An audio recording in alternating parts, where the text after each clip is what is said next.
Hello students, welcome back to Northeast Skills Center online classes. Here I am, Kabish Shubhia, your course trainer from Retail Services. So today we are going to study from the core module Visual Merchandising, and the topic is Displaying and Arranging Merchandise, which is from Unit 1. So let's begin. The key learning objectives of today's class is explain the factors to consider when displaying and arranging merchandise. Explain dominance factor. These two topics which we are going to cover in today's class. Factors to consider when displaying and arranging merchandise. So here we'll study on two factors, that is customer oriented and element of surprise. The first one, customer oriented. Must know to whom one is selling and when the merchandise is explained clearly to that targeted market. While displaying or arranging a merchandise in a retail store, the visual merchandiser should know who their target customer is. One can only sell when one knows to whom one is selling, and when the merchandise is clearly explained and visually designed to that targeted market. So, knowing your target customer inside and out would help tremendously when creating effective visual merchandising and product displays. The next point, show product to relate to shoppers' needs, preferences and lifestyle. In a retail store, the products or the merchandise should be displayed in a way that it reflects the needs, the preferences and the lifestyle of the customers.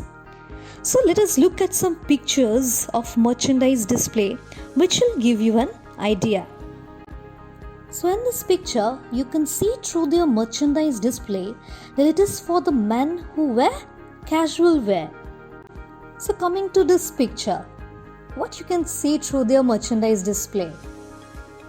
It is definitely for the men who wear formals, isn't it?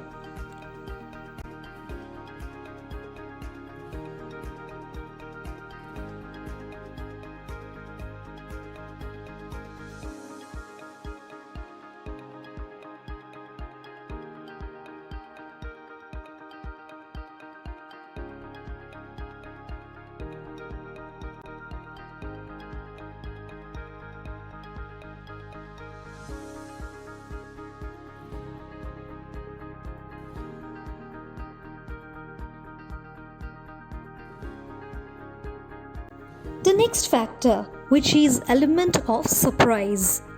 Coordinates, alternatives and the accessories can be included in the same space and setting. For example, if you are going to display a pair of jeans in your retail store, so why not display a coordinate such as a t-shirt along with the jeans? So along with that, you can display a pair of boots.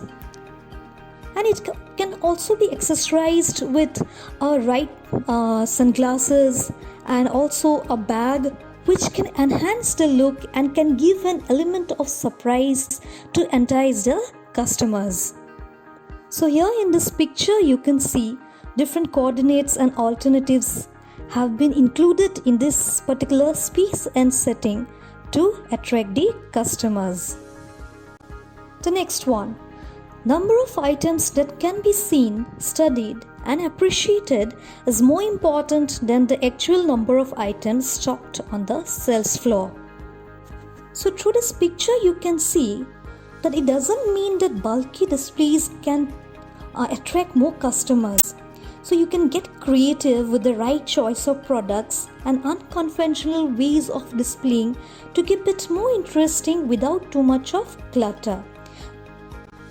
The next point in element of surprise is give emphasis to some special aspects of the product, which is known as dominance factor. While displaying a product or merchandise in a retail store, it is desirable that the visual merchandiser give emphasis to some special aspects of the product. So the emphasis can be the color, the coordinates, the brand name, the size, the price, and end use. This emphasis is known as the dominance factor. So here in the picture you can see the dominance factor is the color. Let us see the next picture. In this picture, the dominance factor is the brand name.